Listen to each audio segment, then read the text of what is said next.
Hello दोस्तों, आज हम नाइन्थ क्लास की मैथ का 1.2 एक्सरसाइज करने वाले हैं। सबसे पहले हम थोड़ा इंट्रोडक्शन देखेंगे इसका।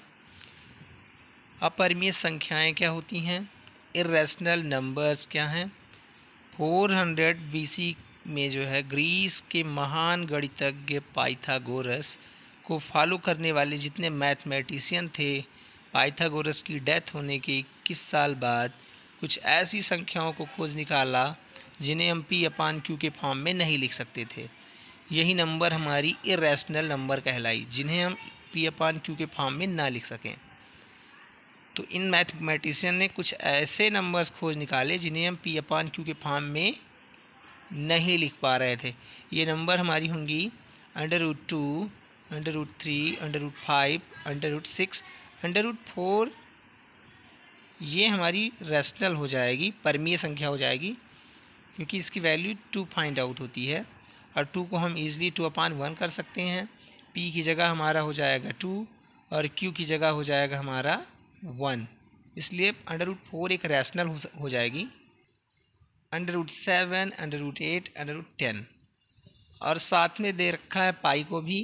पाई भी एक अपरिमेय संख्या है और आप देखेंगे तो एक लिखा गया है दशमलव प्रसार, किसी नंबर का दशमलव प्रसार है 0.10, double time 10, triple time 10, 4 time 10, 5 time 1।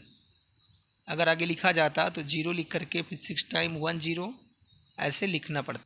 अगर ये इर्रेशनल नंबर है तब हमारी √2 इर्रेशनल नंबर है, √3 इर्रेशनल नंबर है। आखिर ये क्यों है इर्रेशनल नंबर, इसे हम क्यों P/Q के रूप में नहीं लिख सकते, चलिए देखते हैं। अगर हम √2 की वैल्यू फाइंड आउट करें तो मिलती है हमें 1.4142 1356237। अगर और लिखी जाती है वैल्यू तो और भी अंक इसके आगे आते। इसी तरह √3 को देखा जाए तो 1.732050800757 ये मान हमें मिलता है √3 का। यदि ध्यान से देखें तो √2 का डेसिमल एक्सपेंशंस जो हमने लिखा है ये खुद को रिपीट भी नहीं करता। 4 के बाद 1 है, 1 के बाद फिर 4 है, फिर 2 है, फिर 1 है, फिर 3 है, फिर 5 है, फिर 6 है, फिर 2 है, फिर 3 है, फिर 7 है। इसमें कोई पैटर्न नहीं मिल रहा है हमें इसमें कोई पैटर्न नहीं मिल रहा है हमें कि इसी पैटर्न से नंबर आगे आ रही हैं। और जो √2 की जो वैल्यू लिखी हुई है ये अशांत भी है। इसका मतलब आगे अभी अगर लिखा जाता तो कोई ना कोई नंबर बढ़ती जाती, आगे आती जाती, कोई ना कोई अंक आगे आता जाता। तो हम कह सकते हैं ये अशांत है और ख़ुद को रिपीट भी नहीं कर रही है। अनअवसानी, अनावर्ती है, non repeating and non terminating, इसलिए यह एक अपरिमेय संख्या है। अनअवसानी और अनावर्ती दशमलव प्रसार हमेशा अपरिमेय होगा। एक नंबर हमें दे रखी है 0.75। अगर इसको हम P/Q के रूप में लिखें तो लिख पाएंगे 75/100, क्योंकि 2 अंकों के बाद दशमलव है। 100 से इसको हम भाग कर सकते हैं। 100 से ऊपर गुणा तो दशमलव रिप्लेस हो जाएगा और नीचे 100 रह जाएगा। इसको अगर सिंप्लीफाई कर लें तो मिल जाएगा 3/4। तो ये डेसिमल एक्सपेंशन जो दे रखा था, ये डेसिमल एक्सपेंशन हमारा P/Q का फॉर्म निकला। तो ये एक रैशनल नंबर था, पर ये जो डेसिमल एक्सपेंशन दे रखा है ये P/Q के फॉर्म का नहीं होगा। इसी तरह √3 की वैल्यू देखेंगे तो यही मिल रहा है जैसे √2 मिल रहा था। इसका भी डेसिमल एक्सपेंशन एक तो शांत होने का नाम नहीं ले रहा है और दूसरी बात खुद को रिपीट भी नहीं कर रहा है। तो ये भी एक अपरिमेय हुआ। इसको हम रेशियो टाइप नहीं लिख पाएंगे, 2 नंबर की रेशियो के रूप में नहीं लिख पाएंगे, इसलिए इर्रेशनल नंबर है। तब हम कह सकते हैं वह संख्याएं जिन्हें हम P/Q के रूप में नहीं लिख सकते अपरिमेय संख्याएं कहलाती हैं, जहां P और Q दोनों पूर्णांक हैं और Q is not equal to 0। Q जो है 0 के बराबर नहीं होना चाहिए। जैसा कि हमने परमेय में भी देखा था कि P और Q दोनों पूर्णांक हों और Q जो है 0 के बराबर ना हो। अच्छा, Q को क्यों 0 के बराबर नहीं होना चाहिए?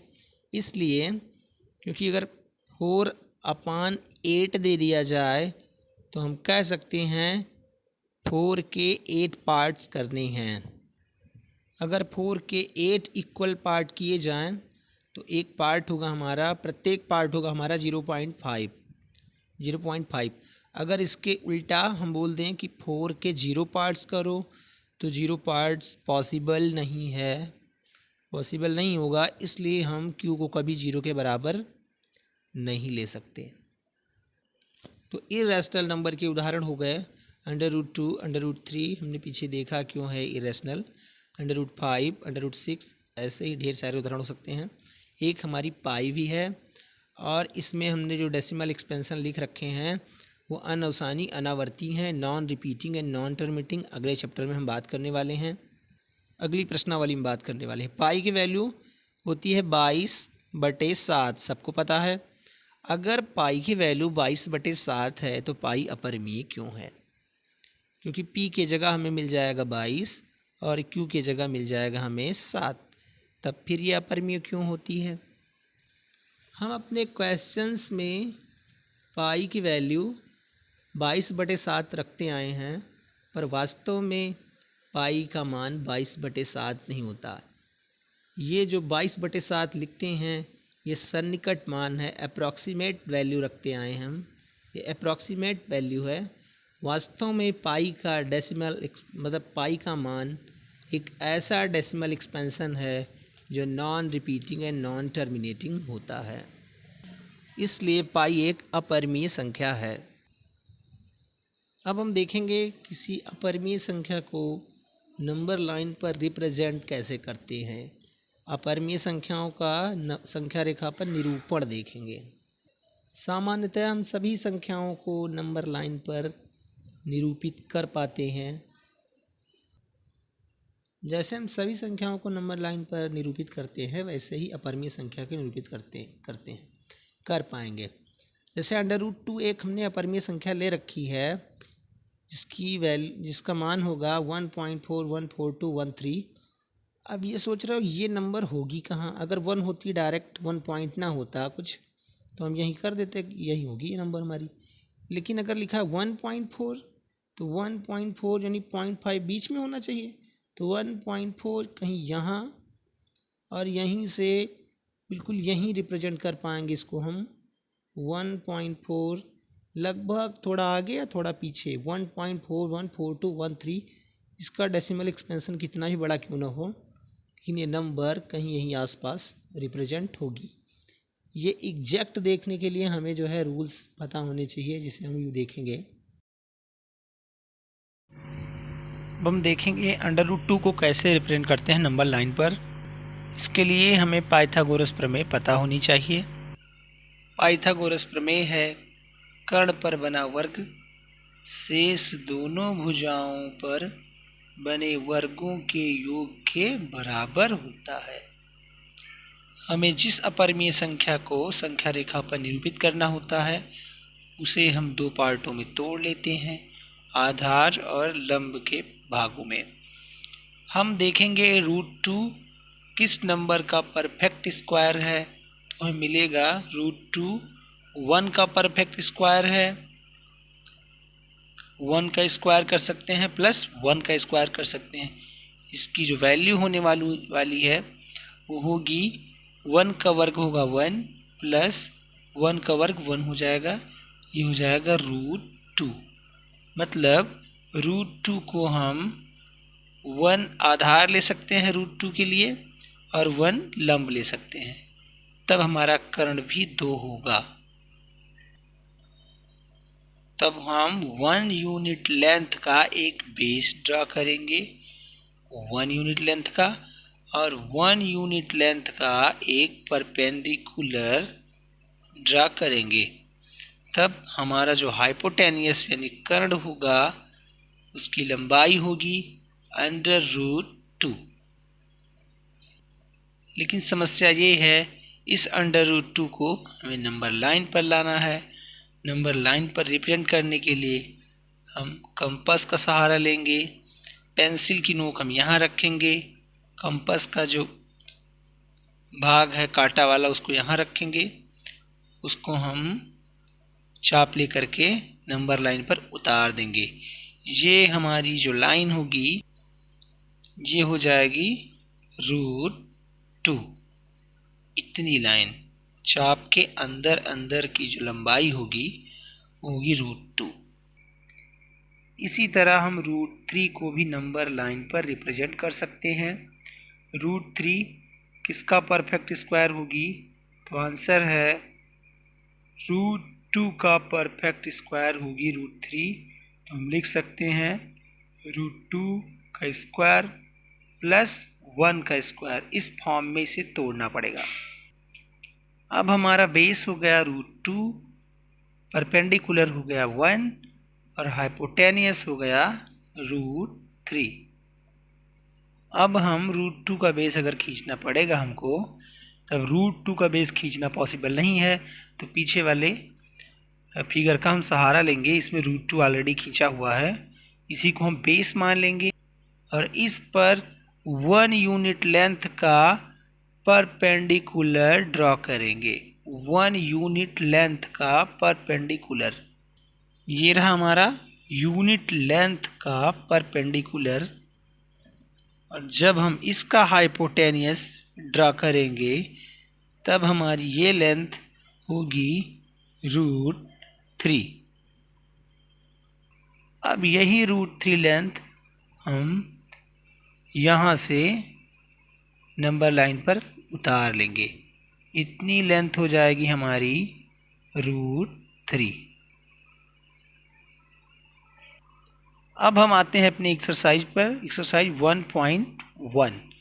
पहला क्वेश्चन है, निम्न कथनों में से कौन सत्य है और कौन असत्य है? तर्क सहित उत्तर दो।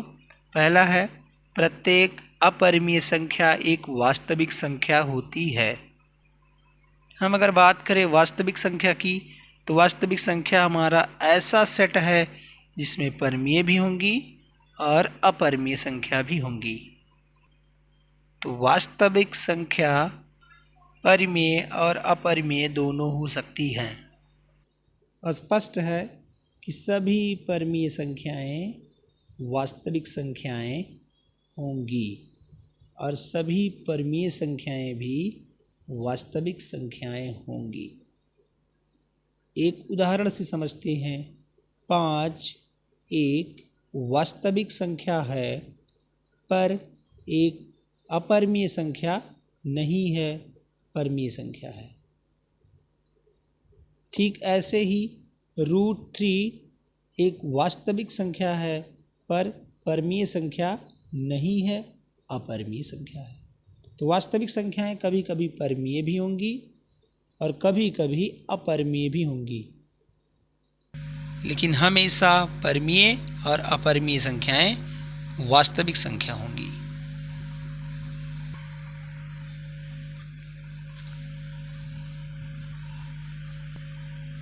सेकंड दिया है, एक संख्या रेखा पर प्रत्येक बिंदु √m के रूप में होती है, जहाँ की m एक प्राकृत संख्या है। प्राकृत मतलब प्राकृतिक। इसे हम एक नंबर लाइन बना करके समझते हैं। ये है हमारी नंबर लाइन। यदि हम इस नंबर लाइन के प्रत्येक बिंदु को √m के फॉर्म का कर लेंगे तो कुछ इस तरह होगा। पर एक शर्त दे रखी है, m एक प्राकृतिक संख्या है और हम जानते हैं प्राकृतिक संख्याएं शुरू होती हैं 1 से। 1 2 3 ऐसे शुरू होती हैं प्राकृतिक संख्याएं। तब शर्त के अनुसार m हमें जो लेना है वो हमेशा प्राकृतिक संख्या ही लेना पड़ेगा। यहाँ के लिए अगर m हम 16 ले लेते हैं, प्राकृतिक लेनी है, 16 एक प्राकृतिक संख्या है, तो इसकी वैल्यू निकल के आती है 4, तो हम इसको रिप्रेजेंट कर पाएंगे। अगर 9 लेंगे m तो हम 3 को रिप्रेजेंट कर पाएंगे। अगर 4 लेंगे हम तो हम 2 को रिप्रेजेंट कर पाएंगे। अगर 1 लेंगे तो 1 को रिप्रेजेंट कर पाएंगे।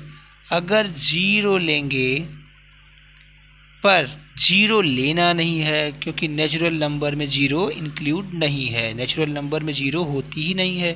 शर्त दे रखी है कि प्राकृतिक संख्या होनी चाहिए m को, तो 0 जैसे लेंगे वो होल हो जाएगी, प्राकृतिक नहीं रह जाएगी। माइनस जो रूट स्क्वायर रूट निकलना चाहिए, माइनस आना चाहिए स्क्वायर रूट, वो नेचुरल नंबर के लिए कभी होगी ही नहीं। तो ना तो हम 0 को रिप्रेजेंट कर पा रहे हैं और ना हम किसी निगेटिव नंबर को रिप्रेजेंट कर पा रहे हैं। जबकि क्वेश्चन में दे रखा है स्थित प्रत्येक बिंदु, तो प्रत्येक बिंदु को हम रिप्रेजेंट नहीं कर पा रहे हैं, हम पॉजिटिव इंटीजर को केवल रिप्रेजेंट कर पा रहे हैं शर्त के अनुसार। तो संख्या रेखा तब पूरी होगी जब 0 भी होगा संख्या रेखा पर, पॉजिटिव इंटीजर भी होंगे और निगेटिव इंटीजर होंगे। तीनों चीज़ें जब तक पूरी नहीं होंगी तब तक संख्या रेखा पूरी नहीं होगी। तब हम देख पा रहे हैं संख्या रेखा पर यदि हम m को नेचुरल नंबर मान लें तब सभी बिंदु को रिप्रेजेंट करने में परेशानी हो रही, रिप्रेजेंट नहीं कर सकते हम। यहाँ तक कि 0 को भी नहीं रिप्रेजेंट कर पा रहे हैं, ना निगेटिव कोई नंबर ना तो 0। तो हम कह सकते हैं ये कथन असत्य है, क्योंकि कोई भी ऋणात्मक संख्या प्राकृतिक संख्या का वर्गमूल नहीं हो सकती। तीसरा दिया गया है प्रत्येक वास्तविक संख्या एक अपरिमेय संख्या होती है। हमने देखा वास्तविक संख्या परिमेय और अपरिमेय दोनों संख्याओं का सेट होती है। तो सवाल है प्रत्येक वास्तविक संख्या एक अपरिमेय होगी? तो कभी कभी वास्तविक संख्याएं परिमेय होती हैं और कभी कभी वास्तविक संख्याएं अपरिमेय होती हैं, पर हर एक वास्तविक संख्या अपरिमेय होगी ये संभव नहीं है। जैसे एक संख्या हमारे पास है 5 और एक संख्या हमारे पास है √5। हम देखेंगे 5 वास्तविक संख्या है पर अपरिमेय संख्या नहीं है। तो कौन संख्या है? परिमेय संख्या है 5, क्योंकि 5 को हम 5/1 लिख सकते हैं। और √5 ये भी वास्तविक संख्या है पर एक अपरिमेय।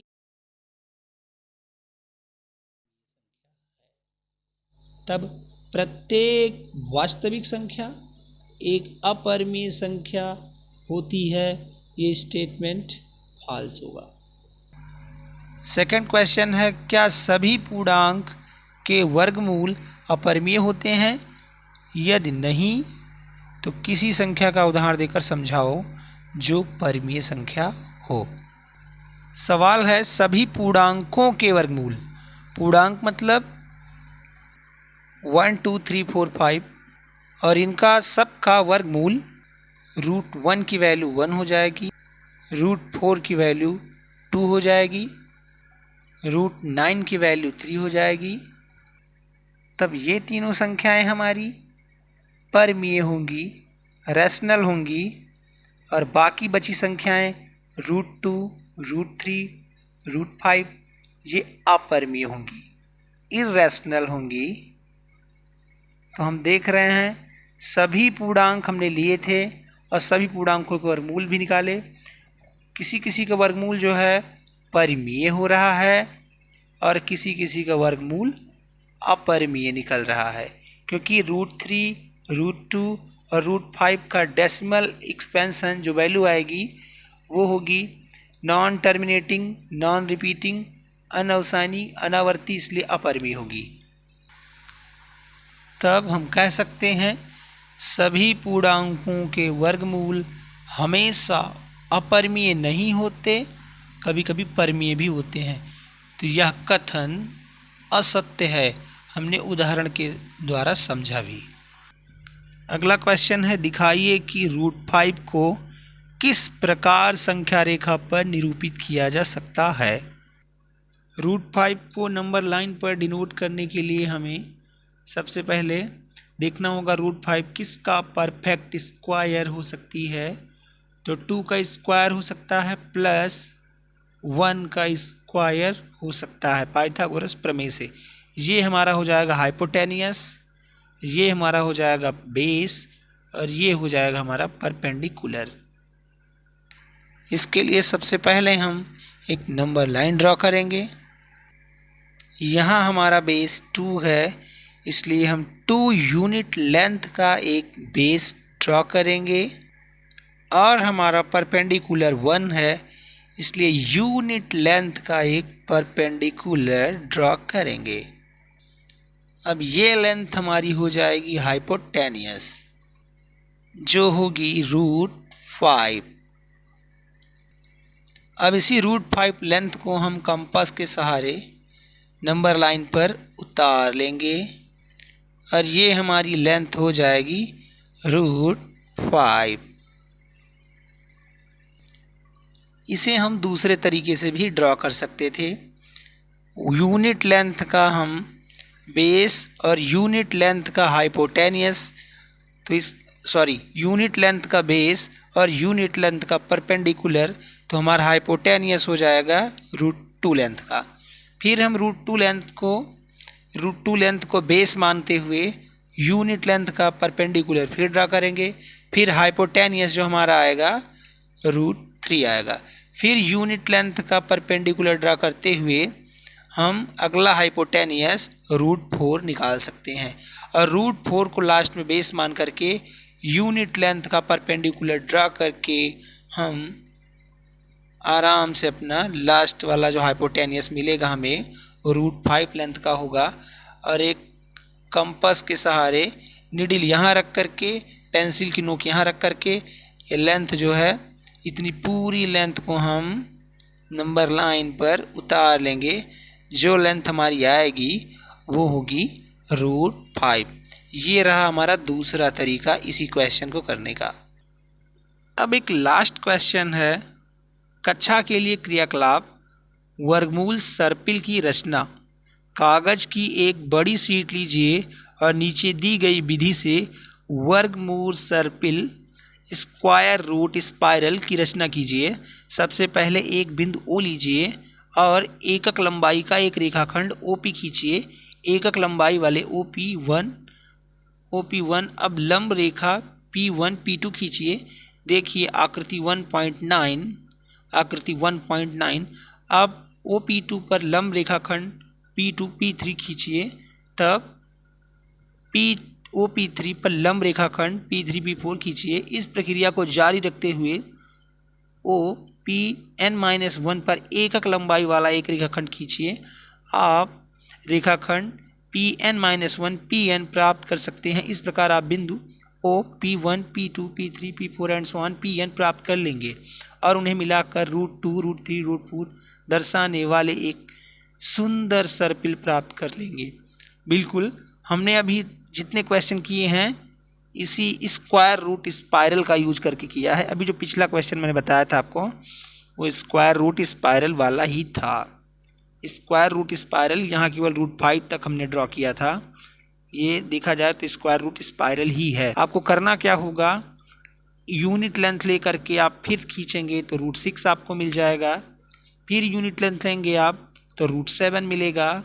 फिर यूनिट लेंथ आप परपेंडिकुलर ड्रा करके आप √8 निकाल सकते हैं। ऐसे ही आप कुछ करते जाएंगे तो आपको एक स्क्वायर रूट सर्पाइल जो होगा कुछ इस तरह, square root spiral. Okay, thank you for watching.